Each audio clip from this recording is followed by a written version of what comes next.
ឬការថយចុះនៃអំពើល្អឬហៅថាកុសលធម៌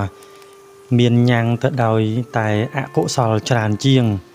ធ្វើឲ្យពពុះព្រាយអសលនឹងបានដៃចូលបញ្ជ្រាបចិត្តមនុស្សធ្វើឲ្យមនុស្សនឹងកាន់តែសាហាវកាចណាខុសហេតុខុសផលសម្រាប់គ្នាបង្ហូរឈាមគ្នាពាសពេញផែនដីនឹងទឹកដីនគររបស់យើងក៏មានហេតុសពគ្រប់ទាំងអស់ដោយសារតែកម្ម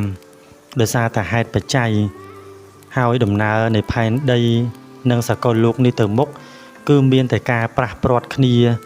ការយំសោកសេចក្តីភ័យរន្ធត់សេចក្តីតក់ស្លុតនិងការអស់ទៅសូន្យទៅទាំងមនុស្សជុំវិញខ្លួនយើងក្តីទាំងញាតិរបស់យើងក្តីសុទ្ធតែជាអ្នកគួរនឹកដល់នៅក្តីមេត្តាអាណិតជួយតម្រង់គ្នាជួយដាស់តឿនគ្នាអញ្ចឹងកិច្ចការងាររបស់យើងទាំងអស់